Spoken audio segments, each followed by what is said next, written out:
Bueno, Nico, tenemos un par de datos que también queremos compartir con vos, Pablo, para que nos podamos meter directamente en esta causa de Nisman. ¿Dale? Dale, vamos a verlo. A ver, esto sucedía, o está escrito, de hecho, tanto en La Nación como en Página 12 después. Recordemos que el viernes próximo se cumple 4 años, ¿no?, de la muerte del fiscal, y por eso hoy en muchas notas y editoriales de distintos diarios porteños de alcance nacional, cada uno reflejó su postura en el caso, que obviamente son muy contrarias, ¿no? Sí, por supuesto. Bueno, el diario de La Nación titula "Los 4 mensajes que complican más a Lagomarsino". Después lo explico si querés. Sí. Porque Sí, dale. Esto realmente es absurdo, porque ellos hablan... Para un cachito, porque Bueno, ahora vas a tener otra data más. Dale. 4 años de la muerte, dice el fiscal Alberto Nisman, la justicia dio algunas respuestas, pero sigue dejando muchos interrogantes. Se estableció, por ejemplo, si querés tomar nota, que a Nisman lo mataron por denunciar a Cristina Kirchner y dejó las puertas del juicio oral y público como partícipe necesario de ese homicidio el informático Diego Lagomarsino, que le llevó el arma de la que salió la bala que mató al fiscal en su departamento de la Torrelle Parque en Puerto Madero. Bueno, ahí dice que la justicia determinó que esto fue un homicidio. No es cierto. La justicia, por ahora, es la hipótesis que investiga, pero eso no quiere decir que la justicia haya determinado que a Nisman lo mataron, lo asesinaron, además por haber denunciado a Cristina. Eso es simplemente una hipótesis de trabajo que la justicia eligió por obra y gracia del único elemento que habla de asesinato en una causa gigantesca que tiene más de 130 cuerpos, que es una biblioteca enorme, gigantesca, miles y miles de 30.000 hojas para leer, imagínense lo que es eso. Bueno, eso, digamos, lo único que hay en todo ese expediente enorme, gigantesco, es la pericia de Gendarmería. Lo único que hay. Lo único. El único elemento que vos podés tomar y decir, bueno, fue un asesinato y no fue un suicidio, es la pericia de Gendarmería. Con otra pericia hecha anteriormente que hay decenas de pericias. Claro. Pero básicamente esta causa hay 3 pericias importantes. La autopsia, que luego fue revisada y avalada por la Junta Médica, donde participaron 14 médicos forenses, los mejores de la República Argentina, que dijo básicamente que aquí no hubo involucramiento de terceras personas, ¿ok? O sea, el cadáver de Nisman no presenta ni golpes, ni arrastres, ni signos de defensa, ni signos de atadura, es decir, nada que permita decir, bueno, esta persona lo tuvieron atado, lo agarraron, le pegaron, lo golpearon, lo drogaron. Nada de eso es cierto. Ojo, estoy hablando de 14 médicos forenses, los mejores de la República Argentina, que sostuvieron esto. Después tenés la pericia de las manchas de sangre, que para mí es la pieza fundamental, que hacen 4 expertos de Policía Federal, que son los mejores de la República Argentina, que analizan todas las manchas de sangre de adentro del baño, que contrariamente a lo que dijo la Nata y dijeron varios, la escena del hecho fue fijada en forma perfecta. Es decir, se pudo reflejar y plasmar cada manchita de sangre que hubo en el baño. Si quieren después les explico. Porque se hablaba de lavatorio, por ejemplo. No, se habló de pisadas, se habló de manchas de sangre, digamos, arruinadas. Todo eso es falso. Todo eso es falso. Y esto en el expediente, cualquiera que lea el expediente lo sabe, porque los mismos peritos de Arroyo Salgado dijeron que las manchas de sangre estaban intactas. La Gendarmería también dijo que las manchas de sangre estaban intactas. De hecho, hace el mismo análisis que hace Policía, lo hace Gendarmería con las mismas manchas. El problema es que da 2 resultados diferentes. Pero voy a los mayores expertos de análisis de mancha de sangre de la Argentina, que son los peritos de Policía Federal, que analizaron cada una de las gotitas de sangre que hay en el baño, que hay hacia adelante, hacia los costados, hacia atrás, en la puerta, en el inodoro, en el vanitori, en todos lados hay por lo menos alguna mancha de sangre. Bueno, de ese análisis, que es muy interesante, son 100 páginas que vale la pena leer, bueno, de ahí queda absolutamente claro, porque con cada mancha de sangre vos armás una escena 3D. Hay libros escritos sobre cómo analizar las manchas de sangre. Yo esto lo descubrí con este caso, no lo sabía. Cada mancha de sangre por cómo si es estirada, si tiene forma de estrella, si tiene mancha satélite, bueno, hay un montón de formas diferentes. Cada una de esas formas vos la analizas y tenés con toda claridad de dónde provino, ¿no es cierto? Entonces, al saber de dónde provino, vos armás una escena de 3 dimensiones. Esa escena de 3 dimensiones claramente muestra que él estaba solo en el baño, con la puerta cerrada, mirando hacia el espejo, que tomó su arma, el arma, con sobreempuñadura, después les cuento por qué se sabe con toda certeza de que era doble empuñadura, y que bueno, cuando él se dispara, expele sangre por boca y nariz en la mancha principal que está en el vanitorio, hay una mancha en medio en diagonal, que es cuando él se pega el tiro, sale un poco de salpicadura de backspatter, que es, digamos, la retroproyección de los gases que entran en la cabeza. La bala no tiene orificio de salida, entonces todo lo que entra después sale, toda la potencia, luego y eso es lo que se llama backspatter, son chiquitísimas manchas de sangre que están todas marcadas en la mano, muchas quedaron también en el brazo, en la mano, bueno, eso es el backspatter, y una de ellas mancha también el vanitori, y después, bueno, la caída de él y queda el cuerpo apoyado sobre la puerta, ¿no?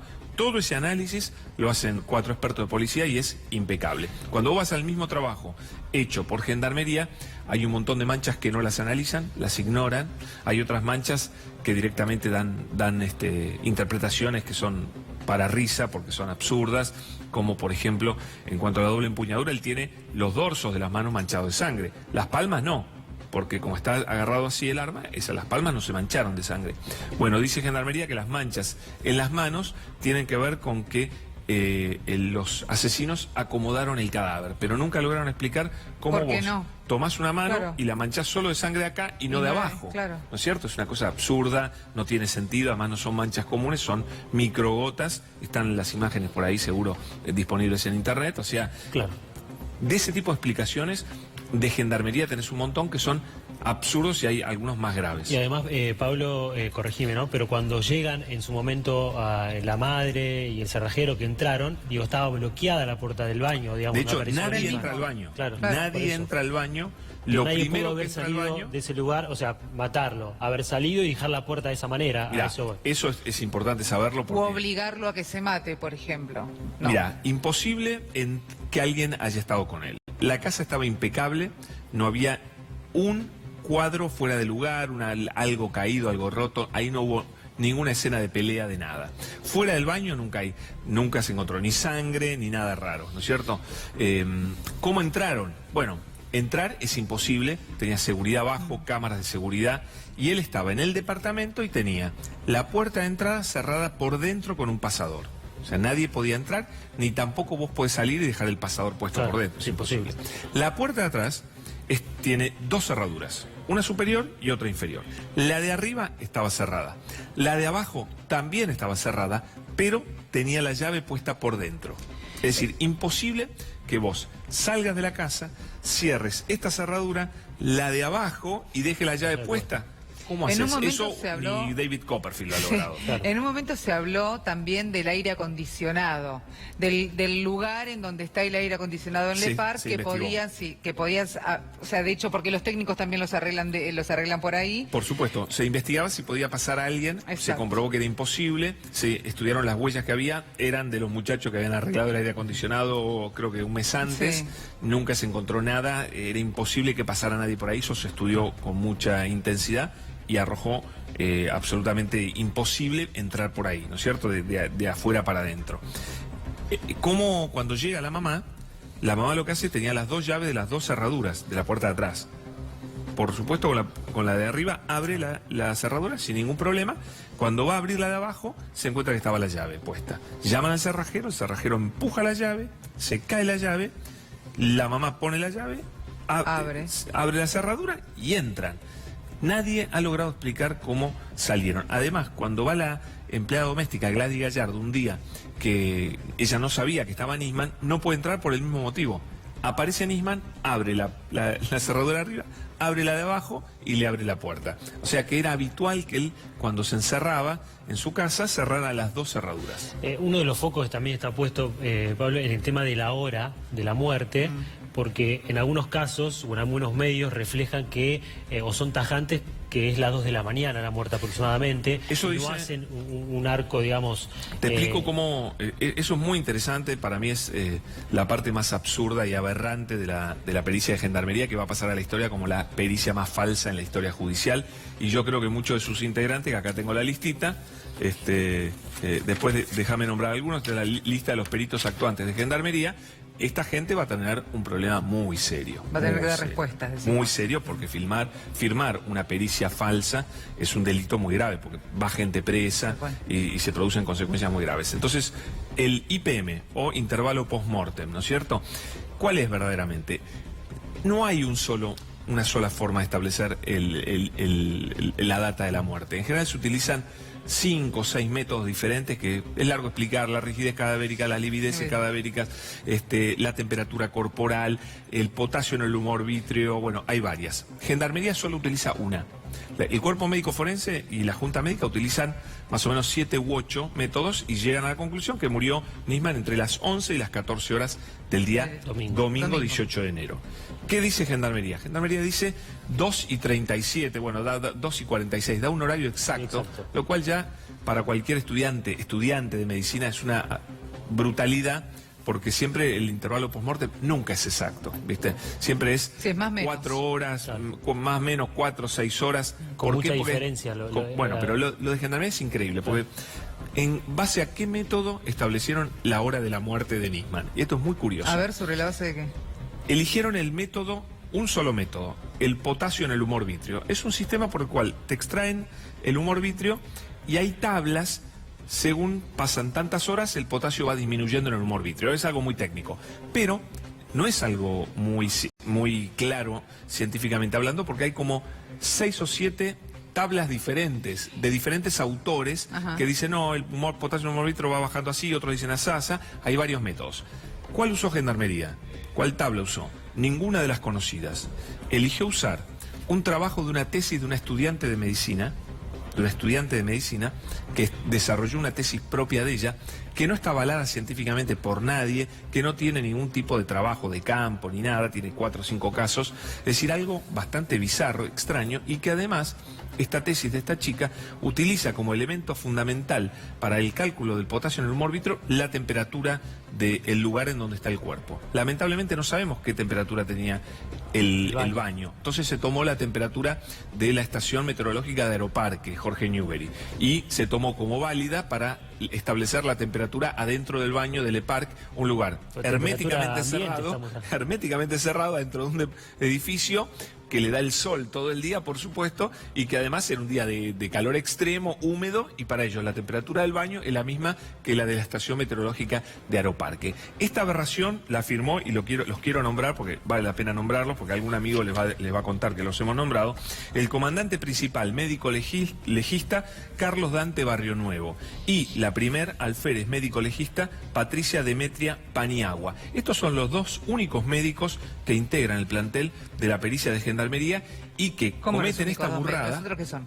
No, tenés, por ejemplo, un hombre, 2 de fotografía y video, 1 de diseño gráfico, 2 de planimetría, 2 de video, 2 de acústica forense. O sea que había 14 médicos forenses, los más reconocidos de la Argentina, contra dos realmente impresentables médicos de Gendarmería que no hacen ninguna autopsia.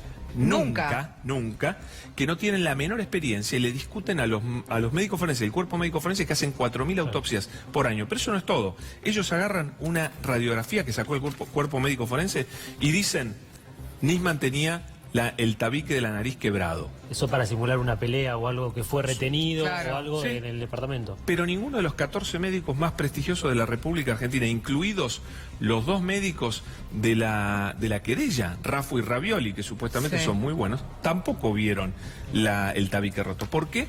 Porque estos 2 impresentables, Barrio Nuevo y Paniagua, que firman esta pericia falsa, vieron mal una radiografía. No saben mirar una radiografía. Pero claro, pero aparte el tabique desviado, hasta se puede, o el tabique quebrado, si querés, hasta podés decir, bueno, fue hace 10 años, fue hace 20 años. No, pero no tenía el tabique roto. Claro. Esto creo que te lo enseñan en primer año de medicina, a mirar una radiografía y ver un tabique. No, como está medio tomada de chanfle, claro, los médicos después explicaron, ¿no? Estos de Gendarmería no saben mirar una radiografía. Así de simple. Después escribieron que el Nisman tiene una trompada acá en el labio inferior porque tiene una herida acá en el labio inferior. Bueno, después me entero, porque lo explican los médicos, que esa herida es cuando se produce la rigidez cadavérica, cuando una persona muere, Sí, se te pega y te mordés el labio inferior, ¿no? Que a veces pasa, a veces no pasa, pero en general pasa. Y además una herida que claramente se ve que es post-mortem. Bueno, para los peritos Caballero y Paniagua de Gendarmería, médico legista, acuérdense de esos nombres, son heridas de una trompada. Después, Nisman, esto es una cosa insólita realmente, pero no, digamos, un estudiante de primer año de medicina sabe que esto es un disparate. Y en base a esta pericia, la justicia, el fiscal Taiano y el juez Ercolini estudian la posibilidad del asesinato en base a este disparate que les estoy contando. Pero hay más, dicen que tiene un golpe en el hígado. Explican los médicos del cuerpo médico forense que eso es un derrame biliar, que es típico de cuando una persona muere. Le pasa a todos los cadáveres. ¿Todos tienen golpes en el hígado? No, o no saben. Pues esta pericia, yo no quiero pensar que le hicieron mal a propósito, que los presionaron para que esto dijera que esto es un asesinato. Claro. No quiero pensar eso. Pero de esas tenés varias. Tiene un golpe, por ejemplo, arriba de la parte interna del tobillo, que está verde. Se ve en la autopsia que está verde. Todos sabemos, si has jugado al fútbol alguna vez, que cuando está verde es que te lo hiciste hace 3 días. Bueno, los médicos en la autopsia dicen, este es un golpe viejo que tiene... Bueno, no, para ellos no es un golpe de ese día, justo antes de morir. Después traen el delirio de la ketamina. ¿Y no dicen con qué? No dicen con qué lo golpearon, o sea, es porque lo estaban sujetando, qué sé yo. Un delirio total, porque meten todos estos golpes para decir que fue reducido físicamente. Claro. Pero todo esto es falso. Pero esa pericia, ¿quién la pidió que en este caso la haga Gendarmería? ¿Por qué la hicieron ellos? Mira, esta es una idea, para explicarlo bien, esta es una idea que en realidad tienen Palmagini y Fein cuando tramitaba en la otra competencia, digamos. Ellas querían introducir un perito más para juntar 3 peritos oficiales: Gendarmería, Policía Federal y Cuerpo Médico Forense. Y que los 3 hicieran una junta y se chequearan un poco y dijeran que esto había sido un suicidio, que era lo que ellas pensaban, que no había ninguna duda que era. Para mí era innecesario. Para mí, si me decía a mí, innecesario. ¿Qué hizo cuando pasa Federal? Astutamente el fiscal Ercolini dice, sí, Gendarmería sí, pero solo Gendarmería. Entonces le pide una junta interdisciplinaria, pero solo a Gendarmería, cuando la intención era que juntara lo criminalístico a cargo de policía y lo médico legal a cargo del cuerpo médico forense. No, Taiano tira todo eso a la basura, solo Gendarmería. Aparecen estos, no sé, 20 peritos, pero como te nombré, hay peritos que son cualquier cosa, para que ellos solos se junten y den un resultado. Yo recuerdo de la Gendarmería cuando hace esta pericia, era la época de Santiago Maldonado, estaba contra las cuerdas, los únicos la que apoyaba a Gendarmería era Patricia Bullrich, la principal impulsora de la teoría del asesinato, por motivos políticos, obviamente, para destruir a Cristina Kirchner, no tiene mucho secreto, eso lo sabe cualquiera, y entonces en ese momento Gendarmería produce mamarracho de además pericia. se hizo toda una estructura simulando el baño, armaron el departamento. Por eso algunos de los peritos son maestros mayor de obras, porque teóricamente armaron una reproducción del baño, al Pepe totalmente, gastaron plata nuestra, para finalmente producir una pericia que, vuelvo a decir, no pasa un análisis básico de un estudiante de primer año de criminalística o de medicina, porque es un concierto de mamarrachos. Esto que les conté es solo una parte, es todo absurdo. Vos ponés cara de horror, pero con esta pericia hay 4 policías que están en disponibilidad hace tiempo, que cobran el 60% de su sueldo, les han arruinado la vida. Hay un muchacho que es Lagomarcino, que tiene una tobillera electrónica, no puede salir de la ciudad hace no sé cuánto tiempo, es acusado de asesino, de cómplice de asesino. Y 4 años va a ser casi.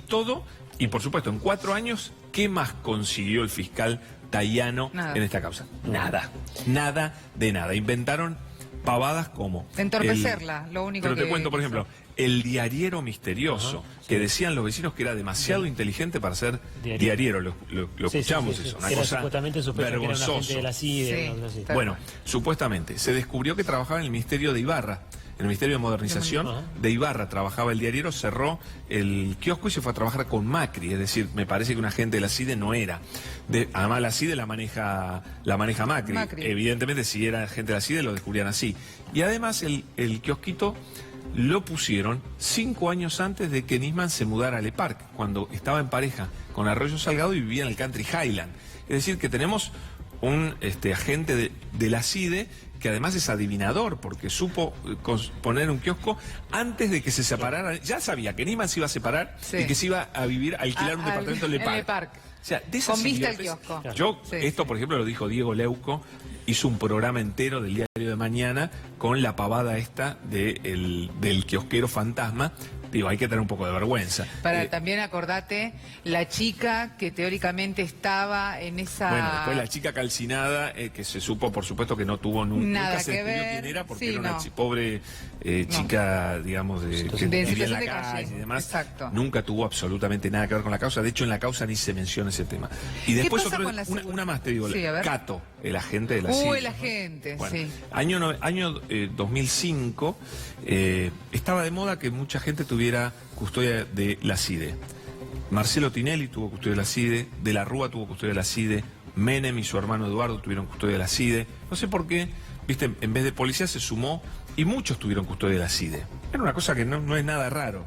Bueno, Nisman también le metieron, tenía custodia de policía y le meten 2 tipos de la CIDE. Ojo, él tenía la mejor onda con la CIDE, él trabajaba codo a codo, casi para la CIDE, para este uso. Y le ponen a Cato y a Chiquito. Cato era un tipo medio oriental, por eso le decían Cato, y Chiquito era un tipo un grandote. Y trabajaron 5 meses junto a la custodia de Policía Federal. Se hicieron amigos y finalmente después, a los 5 meses, Nisman los limpió, se los sacó encima. Nunca hubo mucho motivo, pero bueno, esas cosas eran normales en esa época. Cuando muere Nisman, Cato lo llama de su teléfono al teléfono del comisario Benítez, el jefe de la custodia, para chusmear. Che, ¿qué pasó con Nisman? Me parece que eso a Benítez lo había llamado 20.000 personas, ¿no es cierto? Pero de su teléfono. Bueno, con solo esa llamada, para el fiscal Tayano, este hombre era sospechoso. Yo te cuento, porque tuve bastante información del tema, cuando Cato vuelve a la CIDE, tiene un par de años como agente y después termina como portero de la CIDE. Y Tayano esbozó la idea de que era un sicario, asesino de la CIDE, era el que abría la puerta. Un tipo muy peligroso. Abría la puerta a la CIDE y la cerraba. Y después terminó jubilado y por supuesto ensuciado por el fiscal Tayano, absurdamente porque nunca tuvo nada. Llamó para chusmear. ¿Te imaginas que si ellos habían organizado el crimen supuesto de Nisman, no lo va a llamar de su teléfono al día siguiente o habría alguna otra llamada? Bueno, nada de eso. De estas paparruchadas, por decirlo suavemente y no ser grosero, en el expediente tenés un montón, porque como no tienen nada del asesinato, inventan pavadas. Porque, ¿cómo te pasas 4 años diciendo que investigás y no tenés ningún resultado? Hay que decirlo. El fiscal Tayano, su investigación es un fracaso. ¿No? En 3 años no ha conseguido ni un autor, ni una prueba. Lo único que ha conseguido es esta pericia lamentable de gendarmería que realmente no pasa un examen mínimo de nadie.